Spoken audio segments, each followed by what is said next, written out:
تو کیوں کھڑا کریں؟ جہاں ان کا جیتنا ہوتا ہے انہوں نے 2 سیٹیں جیتی وہاں پہ ضمنی الیکشن میں آزاد اس میں بھی اگر عمران خان صاحب قربانی دے دیتے تو تھوڑی سی سیٹ تو ملنی نہیں. کس چیز کے لیے قربانی؟ اگر صرف جماعت اسلامی جماعت اسلامی کے اس کینڈیڈیٹ کے لیے جس کے جیتنے کا سوال ہی پیدا نہیں ہوتا. اچھا عمران اسماعیل تو بہت ان کے جیتنے کا کیسے امکان ہے؟ عمران خان کے ووٹ ہے نا جی. یار میرا بھائی سراج الحق جو ہے وہ ووٹ لے سکتا ہے, اس کو خدا نے ووٹ لینے کے لیے پیدا نہیں. اگلے موضوع کی جانب بڑھتے ہیں, جوڈیشل کمیشن کے معاملے کی بات کر لیتے ہیں. ہارون صاحب, جوڈیشل کمیشن بنوانے کے لیے اتنی تگ و دو کی گئی اور اس کے بعد اب جب جوڈیشل کمیشن ثبوت مانگ رہا ہے تو مہلت مانگی جا رہی ہے. اپنا ثبوت ہے. تو اگر میں وکیل ہوتا میں وہاں جاتا. جو تحریک انصاف کا کیس میں نے سنا ہوا, اس قدر شاندار کیس ہے, اس قدر پریزنٹیبل کیس ہے. دیکھیے فارم 14 جو ہیں اس پہ سائن ہونے چاہیے. ریٹرننگ افسر جو ہے وہاں ساری ایک کاغذ پہ دستخط ہونے چاہیے پولنگ ایجنٹوں کے, نہیں ہے. لا تعداد کانسٹیچوئنسیز میں نہیں. فارم 14 میں جہاں وہ ووٹ جو ہیں اکٹھے کر کے لکھے جاتے ہیں وہ امیدواروں کی موجودگی میں ہونی چاہیے, بیشتر اس میں نہیں ہے. ٹھیک ہے, ایسی 6 باتیں میں آپ کو گنوا سکتا ہوں کہ بہت اتنا پریزنٹیبل کیس ہے, کوئی اگر پیش نہیں کر سکتا اس وقت میں لیکن یہ کیس آپ کو پتا کس نے تیار کیا؟ کس نے تیار؟ اسحاق خاقانی نے.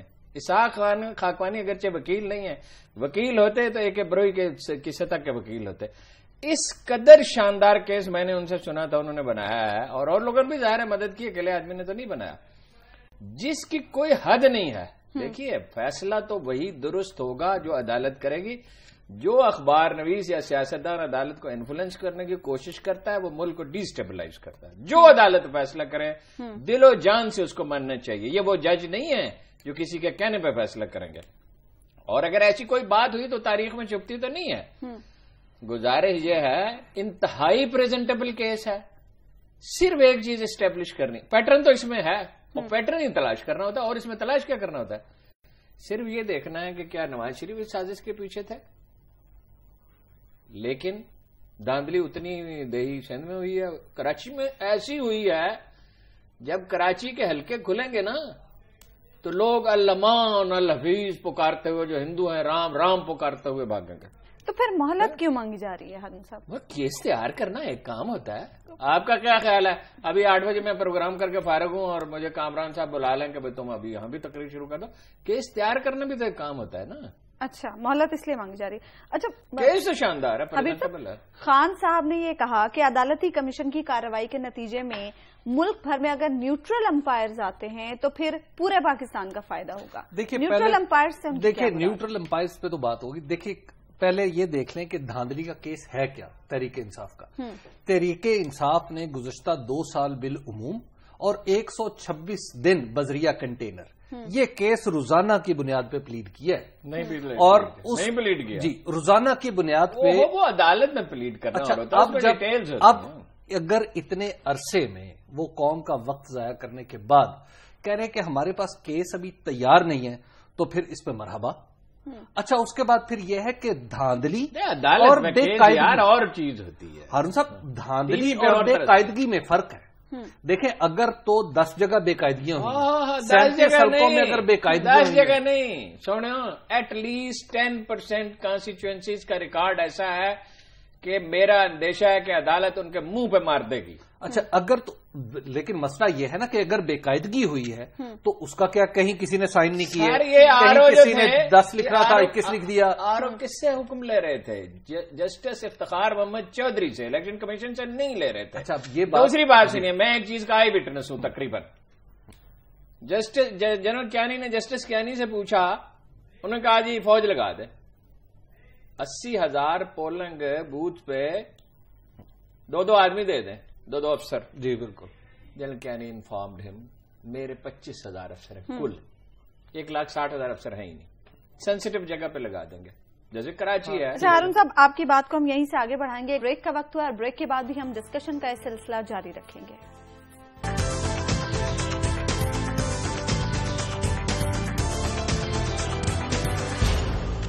ویلکم بیک ناظرین. بریک پر جانے سے پہلے ہم بات کر رہے تھے جوڈیشل کمیشن کے حوالے سے. ہارون صاحب, آپ پولنگ اسٹیشن پر فوج کے افسروں کی تعیناتی کے حوالے سے بات کر رہے تھے.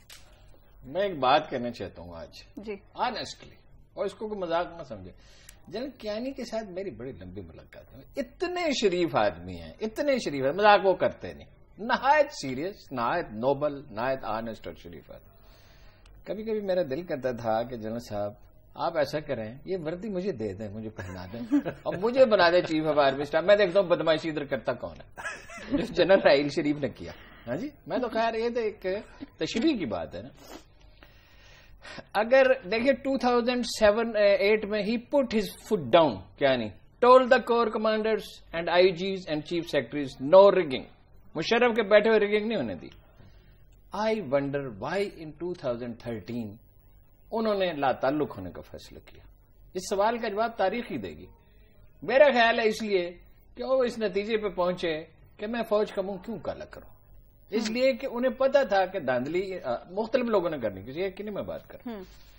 انہوں نے کہا میرے پاس 25,000 افسر ہیں, اور ظاہر ہے ٹیررزم بھی تھا. جسٹس کیا نہیں, چیف الیکشن کمیشنر نے تو انہیں پہچانا ہی نہیں نا. یہ خاکسار اکیلا ہی تھا پورے ملک کو بتانے والا کہ جو چیف الیکشن کمشنر صاحب ہیں, کیا نام ہے ان کا, فخرو بھائی. فخرو بھائی کو صرف ایک کام آتا ہے, استعفیٰ دینا. دنیا کا کوئی کام اور نہیں آتا. اکیلا میں چیختا رہا, وہ بڑا ایماندار, وہ ایمانداری کو چاٹنا ہے اس کی. اور جسٹس کینی سے کہا کہ اگر فوجی افسر وہاں کھڑا ہو اور بے قاعدگی ہو رہی ہو اور دھاندلی ہو رہی ہو تو کیا وہ پولنگ معطل کر سکتا ہے؟ بند نہیں, معطل 1 گھنٹے کے لیے. He said no. اس الیکشن کمیشن کے ارکان کو پکڑیں, کافی ہے, یہ خود بتا دیں گے سب. اچھا, اب مسئلہ یہ ہے کہ اس کے ساتھ پھر ہمیں جنرل اشفاق پرویز کیانی صاحب کو بھی کٹہرے میں کھڑا کرنا ہے, جو ہمارے سابق چیف آف آرمی اسٹاف ہے. اچھا, ہمارا نظام حکومت اتنا طاقتور ہے. اس کا مطلب کیا ہوتا ہے؟ اچھا ہارون صاحب, مجھ سے بھی پوچھیں. ہمارا نظام حکومت اتنا طاقتور ہے جو جنرل پرویز مشرف سے تو کوشچن کر نہیں سکتا, جنرل اشفاق پرویز کیانی سے بہت کوشچن کریں گے. جنرل کیانی صاحب اپنا موقف بتا دیں گے, جیسے انہوں نے ایک کیس میں لکھ کے سپریم کورٹ کو دیا تھا, اور اس پہ باوجود اس کے اپنا حکومت ناراض ہوئی, انہیں لکھ کے دے دیا تھا. انہیں یہ تو بعد میں 20 دفعہ میں بتا چکا ہوں, کوئی جرا نہیں ہوگی, یعنی اس پہ کوئی جرا بھی نہیں کر سکے. ہوتی رہے جرا. اچھا, اس کے بعد آپ جنرل کیانی کو کیا سمجھتے ہیں؟ جنرل کیانی کو فرعون؟ نہیں, میں تو انہیں جنرل ہی سمجھتا ہوں, فرعون, اور میں پاکستان کی تاریخ کو بھی سمجھتا ہوں. جنرل کیانی فرعون ہے کوئی؟ نہیں, میں کب جنرل کیانی کو ہر ایک نے گالی دی. ابھی لوگ پلاننگ سے ان کو گالیاں دے رہے ہیں اور وہ کوئی کسی کو جواب تک. اچھا دیکھیے, اب بات یہ ہے اب جو دھاندلی ہے نا, اب خان صاحب کو پروف کرنی ہے. انہوں نے خان صاحب نے 25 جماعتوں نے کہا دھاندلی ہوئی ہے. اس میں انہوں نے اس شہر کے ہر سر کشیدہ آدمی کا سر قلم کرنے کی کوشش کی ہے. اب خان صاحب اب وہ جواب دیں گے وہاں جا کے, اب بتائیں گے. خان صاحب اس میدان میں اب اکیلے نہیں, خان صاحب کے پیچھے تو ایک پارٹی ہے نا. اگر میں یہ ارادہ کر لیتا کہ میں دھاندلی میں نے ثابت کرنی ہے تو خدا کی قسم میں ثابت. دیکھیے, میں تو سمجھتا ہوں ان کے پاس تو وکیل بھی ہیں. اب خان صاحب بڑا, میرا تو چونکہ یہ کاروبار نہیں ہے. جی, یہ کوئی کام دیکھیں خان صاحب, یہ اب ان کا ہائی ٹائم ہے, وہ کنٹینر پہ تشریف رکھے دوبارہ اور جا کے کھڑا کر دیں. اچھا, دھاندلی ہوئی ہے لہذا مان. اچھا, عدالتی کمیشن کے حوالے سے تو ہم نے بات کر لی. عدالتی دیکھیں, ابھی اس میں اور بھی ہے. ابھی اس میں ایک فریق پیپلز پارٹی بھی ہے جو وہاں بیٹھی ہوئی ہے, موجود ہے. اور میں آپ کو عرض کروں, پیپلز پارٹی حکومت کو کچھ اس طرح سپورٹ کرتی ہوئی نظر آ رہی ہے جیسے کسی دور میں حکومت کو نواز شریف صاحب نے میمو گیٹ لے جا کے عدالت میں سپورٹ کیا تھا. اچھا, پرانا دوستانہ زندہ. جی, یہ مجھے لگ رہا ہے کہ کیس اب یہ تو بنوا چکے ہیں نا, اور ان پہ اعتماد کا اظہار. جو کچھ کہہ رہے ہیں نا نواز شریف کے بارے میں, وہ دراصل یہ ہے کہ دامن پہ کوئی داغ نہ خنجر پہ کوئی چھینٹ, تم قتل کرو ہو کہ کرامات کرو ہو. اب یہ کرامات ہے مال شاعری. حقیقت یہ ہے کہ خون چھپا نہیں کرتا, جرم کبھی نہیں چھپا بشرطے کہ خون ہو. اچھا, دھاندلی تو ہوئی ہے. خدا کی قسم, مجھے اگر یہ ثابت کرنا ہونا کہ دھاندلی ہوئی ہے, میں 15-20 دن محنت کروں, میں ثابت کر سکتا ہوں دھاندلی. اچھا, اب اس کیا منظم ہوئی ہے دھاندلی؟ تو یہ فیصلہ تو عدالت کا فیصلہ. اچھا, عدالتی کمیشن کے حوالے سے تو ہم نے بات کر لی. فوجی عدالتوں کے فیصلوں پر سپریم کورٹ کا حکم آ گیا ہے. سپریم کورٹ نے فوجی عدالت کے فیصلوں کو معطل کر دیا, یعنی 21ویں ترمیم. دیکھیے جی, فوجی عدالتوں پہ ہماری بڑی بحث ہوتی رہی, اور اس پہ میرے موقف. فوجی عدالتوں کا مسئلہ نہیں ہے جی, ایک منٹ میں چاہتا ہوں. بات یہ ہے کہ عدالت میں رٹ موجود ہے, کہ بھئی یہ عدالتیں ہونی چاہیے یا نہیں ہونی چاہیے، اس پہ فیصلہ کرنے کے بعد الاؤ کر سکتی ہے نا جی. یہ تو بڑی اناملی ہے نا کہ ایک طرف یہ ریٹ موجود ہو کہ یہ عدالتیں، یہ بالکل ان عدالتوں کو میرا اندازہ ہے کہ صحیح قرار دے گی، نہیں تو اور تیز رفتار سماعتیں دوسری قسم کی سماعت کی عدالتیں بن جائیں گی. آپ کا کیا خیال ہے کہ سپریم کورٹ جو ٹیررزم کے خلاف اتنی بڑی قومی مہم ہے اس میں رکاوٹ ڈالے گی؟ کوئی رکاوٹ نہیں ڈالے گی. دیکھیے آئینی ترمیم جو ہے نا میرے خیال میں ان دا فرسٹ پلیس اس طرح کی درخواستیں انٹرٹین ہی نہیں ہونی چاہیے. کہ جو آئینی ترمیم کو کوشچن کر رہی ہیں نا، آرٹیکل 184 کے تحت جس کا دل آتا ہے جناب وہ درخواست ایک لکھتا ہے سادہ کاغذ پر سپریم کورٹ پہنچ جائے، یہ کوئی بات نہیں ہے. یہ آئینی ترمیم ہے اور آئینی ترمیم کے بارے میں ہمارے کانسٹیٹیوشن نے بالکل واضح لفظوں میں کہہ دیا ہے اٹ کین. یہ آپ کو پتا ہے واحد ایشو ہے جس کے بارے میں 2 شقیں موجود ہیں. ایک شق میں کہا گیا ہے کہ آئینی ترمیم کوشچن نہیں ہوگی، اور دوسری شق میں کہا گیا ہے کہ ہم اپنی بات کو ری انفورس کرنے کے لیے یہ کہہ رہے ہیں کہ آئینی ترمیم بالکل کسی کورٹ میں کوشچن نہیں ہوگی. تو اس طرح کی درخواستیں تو انٹرٹینیبل ہی نہیں ہوتی. اب پتہ نہیں وہ کس بنیاد پہ انٹرٹین کی جاتی ہے. مشہور ناول ہے خدا کی بستی، اس کے مصنف کا کیا نام ہے؟ شوکت صدیقی. شوکت صدیقی صاحب کہا کرتے تھے ایک دفتر کے بارے میں جو انہوں نے دیکھا تھا، یہ عجیب دفتر ہے، اس میں جو آدمی آتا ہے اس کے دائیں ہاتھ میں نوکری کی درخواست اور بائیں ہاتھ میں خالی گلاس ہوتا ہے. تو یہ سپریم کورٹ بھی، عدالتیں بھی ایک عجیب جگہ ہے. جو آدمی آتا ہے اس کے پاس ایک درخواست، اس کی ایک درخواست ہوتی ہے. یہاں پر ایک کوشچن یہ بھی اٹھایا گیا ہے کہ اگر کوئی قانون بنیادی انسانی حقوق یا آئین کے بنیادی ڈھانچے سے متصادم ہو تو سپریم کورٹ کو یہ اختیار حاصل ہے کہ پارلیمنٹ کے بنائے ہوئے کسی بھی قانون کو وہ قلمداد قرار دے سکے. بنیادی ڈھانچہ تھا دستور کا، یہ اسمبلی نے بنایا تھا کہ عدالت نے بنایا تھا؟ یہ جو بنیادی حقوق کا چیپٹر تھا یہ اسمبلی نے دیا تھا یا عدالت نے دیا تھا؟ دیکھیے کوشچن آف لا ہے یہ پوری دنیا میں ڈیبیٹ ہے اور پوری دنیا اب اس بات پہ یکسو ہے کہ آئینی ترمیم کا معاملہ عدالتوں میں نہیں جانا چاہیے. یہاں پر بات سپریم کورٹ کے اختیارات کی بھی تو جی بالکل ہے، تو وہ تو قانون میں ہمارے دستور میں واضح طور پہ لکھا ہوا ہے. سپریم کورٹ کا دائرہ کار نہیں. دیکھیے فوجی عدالتوں کے بارے میں البتہ ایک بات ہے، اور وہ بات یہ ہے کہ فوجی عدالتیں اپنے نظام کو شفاف بنائیں، سزاؤں کا اعلان نہ کریں. مقدمے کی کارروائی کا بھی کچھ حصہ ہمیں پتہ ہونا چاہیے. بالکل صحیح بات، یہ ہمیں پتا ہونا چاہیے. یہ ایک پروسیجرل کوشچن ہے. پروسیجرل کوشچن تو حل کیا جا سکتا ہے، سپریم کورٹ آرڈر جاری کر دے اس پہ. صحیح بات ہے، بعض اوقات آپ اچانک معقول بات کر کے حیران کر دیں. اچھا اب اس مسئلے کا ہوگا کیا؟ آپ کی نظر کبھی کبھی پڑتی ہے. اس مسئلے کا ہوگا کیا اور ہو کیا سکتا ہے؟ دیکھیے اس کا ہونا، یہ دیکھیے میں اپنا خواب بیان کر رہا ہوں، یہ اپنا خیال بیان کر رہا ہوں، کوئی سپریم کورٹ سے ہاتھ باندھ کے معذرت کے ساتھ. اور میں ابتدائی یعنی میں آپ کو پتہ ہے عدالت کا کتنا احترام کرتا ہوں.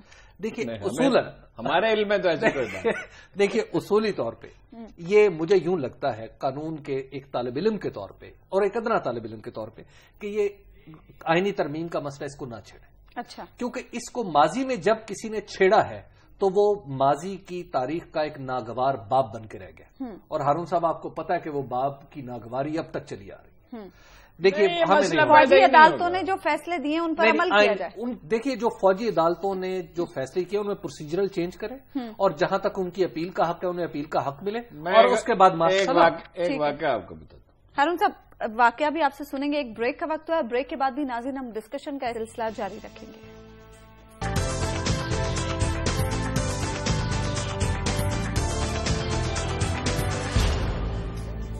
ویلکم بیک ناظرین. بریک پہ جانے سے پہلے ہم بات کر رہے تھے فوجی عدالتوں کے فیصلوں پر سپریم کورٹ کی جانب سے جو حکم سامنے آیا ہے.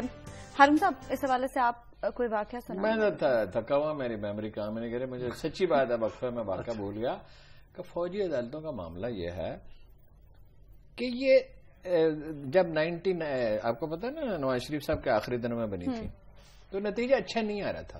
تو ہمارے دوست ہیں خواجہ ہارون، تو انہوں نے تجویز دی نواز شریف کو کہ اس کی مانیٹرنگ ہونی چاہیے. اور مانیٹرنگ کیا؟ حکومت اصل میں مانیٹرنگ کا کام ہے، بہت کم لوگ سمجھتے ہیں. ہر روز ہر عدالت سے پوچھ لیا جاتا تھا کہ آج کیا ہوا. اس کا نتیجہ کیا نکلا؟ تفتیش کرنے والے اور جج حضرات اور وکیل سب کو کان ہو گئے کہ بھئی تو روز رات کو پوچھا جانا ہے تو کام ایکسپیڈائٹ ہو گیا. دیکھیے فوج ہے، اس کے بارے میں ایک بات یاد رکھیے، کام تو عدلیہ کا ہے، یعنی یہ تو ایمرجنسی ہے نا. فوج میں شام کو ہر ایک کو بتانا ہوتا ہے کہ اس نے کیا کیا. فوج مانیٹرنگ بہت کرتی ہے.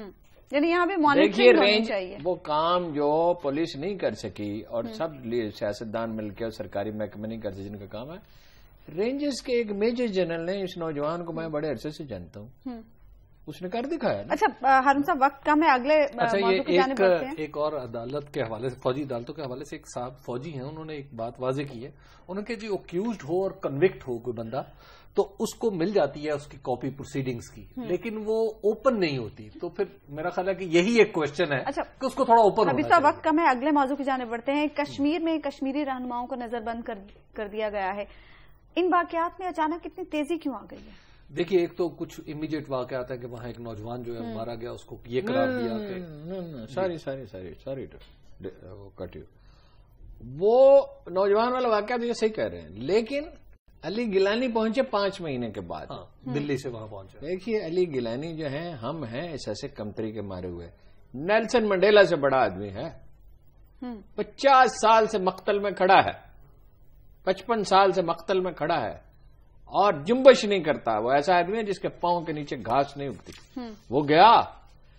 تحریک آزادی کشمیر تو کبھی مری نہیں تھی. سردیوں میں گھاس بجھ جاتی ہے تو اس کا مطلب گھاس مر گئی. کشمیری فیصلہ کر چکے انڈیا کے خلاف, تو بین الاقوامی اور خطے کے حالات ان کے لیے سازگار نہیں.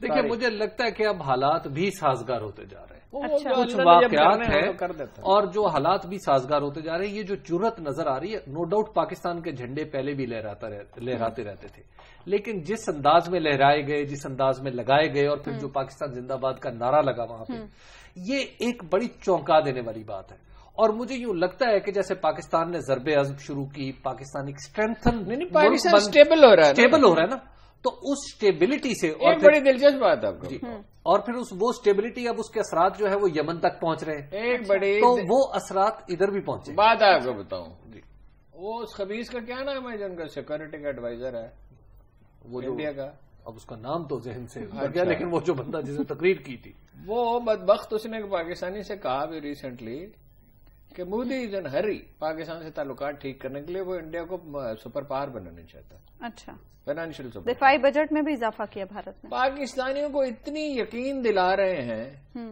کہ ہم مذاکرات میں سیریس ہیں کہ جس کی کوئی حد نہیں ہے. اچھا, کشمیر سے پریشر آیا, پاکستان سٹیبل ہو رہا ہے, بلوچستان میں حالات بہتر ہو رہے ہیں, کراچی میں بہتر ہو رہے ہیں. انڈین اس بات پہ بڑے پریشان ہیں. ممکن ہے سیریسلی مذاکرات کے حق میں, اس لیے بزنس کلاس اس کے حق میں ہے, لیکن انہیں انڈیا کو اگر اقتصادی طور پہ ترقی کرنی ہے, 1000 برس کے بعد, 1000 برس کے بعد انہیں پہلے 3 اشرے ملے ہیں کہ جس میں وہ گرو کر رہے ہیں, ورنہ 1000 برس جوتے ہی کھائے نا. اچھا ہارون صاحب, آپ نے ابھی کہا کہ بلوچستان میں حالات بہتر ہو رہے ہیں. چیف آف آرمی اسٹاف بھی بلوچستان گئے اور انہوں نے وہاں پر غیر ملکی ایجنسیوں کو متنبع بھی کیا. کون کون سی ایجنسیاں ہیں جنہوں نے تنبیہ کی؟ وہ تو بڑی لمبی فہرست ہے جی. اچھا, ایک تو مطلب یہ انڈینز تو ہیں ہی, مگر یہ افغان اسٹیبلشمنٹ کے بعض ایلیمنٹس ہیں, ہمارے بعض عرب دوست ہیں. اچھا جی, وہ تو گوادر کے اسٹیبلش ہو جانے کا مطلب ہے پاکستان اکنامک سپر پاور بن سکتا ہے. کین یو امیجن کتنا فرق ہے. چابہار سے جب سینٹرل ایشیا ٹرک جاتے ہیں اور گوادر سے جائیں گے, 16 گھنٹے کا ڈیزل, 16 گھنٹے ٹائم. اس کا مطلب ہے کہ وہ جو مال وہاں لے کے جا رہے ہیں سینٹرل ایشیا تو کا تو سمندر کوئی نہیں ہے نا, تو اس کی قیمت میں فرق پڑ جائے گا 10% کا. That means at least $10 billion a year کی پاکستان کی راہداری. اچھا, دیٹ مینس کہ گوادر جو ہے, آپ کو پتا ہے گوادر کا سمندر جو ہے دنیا کا خوبصورت ترین سمندروں میں سے ایک نیلا پانی ہے جھیل کی طرح. تو کیا آپ اندازہ کر سکتے ہیں کہ دبئی جیسی ایک اور اکانومی وجود میں آ سکتی ہے؟ دبئی تو نان ایگزسٹنٹ ہو جائے گا اگر یہ چلتا ہے. اور اس کی لوکیشن اور یہ مین پاور اور پاکستان کی, تو وہ تو کوئی ایک نہیں ہے. لیکن آپ نے دیکھا کہ کوئکلی کاروائی کی گئی اس کے بعد. دیکھیے حکومت اب سیریس نظر آتی ہے. جو ڈیو کریڈٹ ہے وہ دینا چاہیے. چودھری نثار متحرک ہیں, اس کی تفصیل میں پھر کسی وقت بتاؤں گا. جنرل راحیل نو نان سینس آدمی ہے, جو کام انہیں کرنا ہوتا ہے وہ دیکھیے فوراً بھاگ کے پہنچے وہاں. جنرل جنجوا جو ہیں, میں اس لیے نہیں کہ کوئی کسی ایک واقعے سے ان سے متاثر ہوگا, ایکسیلنٹ آدمی. انہوں نے کیا کیا کہ جو وہ کام کیا جو فوجی افسروں کو ان سے سیکھنا چاہیے کہ وہ پیچھے رہے ہمیشہ. انہوں نے کبھی داد لینے کی کوشش نہیں کی, کبھی حکم نہیں دیا, صوبائی حکومت کی مدد کی. دیکھیے آج ڈاکٹر عبد المالک کہتے ہیں انڈیا تقریب کار، یہ الفاظ پہلے نہیں کہتے تھے. دیکھیے چودھری نثار نے کہہ دیا ان سے، برٹش ہائی کمشنر سے، کہ جناب والا بندے ہمارے بھی حوالے کرنے پڑیں گے، ایسے نہیں ہوگا. کون؟ براہم داغ، عرب یار مری، زمین تنگ ہو رہی ہے. پاکستان سٹیبل ہونے جا رہا ہے اگر یہ فاتر العقل سیاستدان کچھ حیا کرے. اچھا لیکن صرف معاملہ سیاستدانوں تک نہیں ہے. آپ کی خبر کی جانب میرا خیال ہے میں ایک چھوٹا سا ایک منٹ دیکھیے، جب ہم ایران کی بات کرتے ہیں نا تو عام طور پر ہم کچھ چپ کر جاتے ہیں، بات پورے مسئلے سے کام لیتے ہیں. لیکن بات یہ ہے کہ یہ جو ہم نے انہیں گارڈ آف آنر دیا ہے نا، یہ کچھ بہت اچھا ہم نے کیا نہیں ہے ان کے وزیر خارجہ کو بلا کے، کہ ایک جگہ سے وہ نکلا ہے، ایک دفتر سے نکل کے دوسرے دفتر میں آئے تو اس کے آگے سلوٹ لگ رہے ہوں. تو میرا خیال ہے کہ یہ ہم نے میسج کچھ الگ سا دیا ہے. یہ دنیا والے کسی اور طریقے سے اس کو انڈرسٹینڈ کر رہے ہیں، ہم چاہے کسی اور طریقے سے انڈرسٹینڈ کریں. تو میرا خیال ہے کہ ہمیں اس تاثر کو بھی رفع کرنا چاہیے، کیونکہ واقعات جڑے ہوئے ہیں. یمن کی طرف فوج سعودی عرب سے پاکستان کی ڈیمانڈ کہ آپ اپنی فوج تھوڑی سی مدد بھیجیں، اور اس کے ساتھ پھر جواد ظریف کی آمد اور ان کا پھر یہاں پر 2 مختلف جگہوں پر ہونے والا استقبال. عمران خان کی طرح آپ کو ایران سے بھی پرہیز بتائیے. نہیں میں بالکل، ایران تو ہمارا بھائی ہے. جی جو میں آپ کو خبر بتانا چاہتا ہوں وہ ہے سرگودا میں ایک کسٹمز آفیسر کے اوپر تشدد کی. اچھا. اور اس یہ کسٹمز آفیسر اسپیشل اسائنمنٹ پہ ہارون صاحب وہاں جو نان کسٹم پیڈ گاڑیاں ہیں، ایک گروہ کا اس نے سراغ لگایا، وہاں پر پہنچ گیا، انہیں پکڑا. تو وہاں پر کے جو ایم این اے صاحب ہیں حامد حمید صاحب، جو ان کے اور پی ایم ایل این کے ہیں، ان کی قریبی لوگ تھے، وہ جو گاڑیاں نان کسٹم پیڈ جن کا بزنس کرتے تھے، انہوں نے ان کے اوپر تشدد کیا ان کی ٹیم کے اوپر. اچھا. اور اس کے بعد ایم این اے صاحب، بات بتائیں، سرگودا کے جو M N A M P این میں کوئی شریف آدمی ہے جس کا قصہ سنو ایسے ہی بالکل ختم ہو چکا ہے. تو جناب اب یہ کیس پھر پہنچا، اب ایم این اے صاحب کے خلاف ہو گیا پرچہ. جب پرچہ بھی اور بڑی ذلت کے بعد، بڑی مصیبت کے بعد پولیس کو انجمن تاجران کے دفتر کا گھیراؤ کرنا پڑا، جہاں پہ انہوں نے مذکورہ ملزم کو رکھ لیا. جناب گرفتاری تو نہیں ہوئی، لیکن وہ لے کے گئے کیس حامد حمید صاحب، اسحاق ڈار صاحب کے پاس ٹربل شوٹر ہیں، اور وزیر اعظم کے پاس. وہاں سے انکار ہو گیا. انہوں نے کہا کہ نہیں، کیس اب آپ خود بھگتیں گے. چلیں، یعنی کیس انہیں بھگتنا پڑے گا. ناظرین، پروگرام کا وقت اپنے اختتام کو پہنچا. آپ سے ملاقات ہوگی انشاءاللہ کل. اللہ نے کے بعد.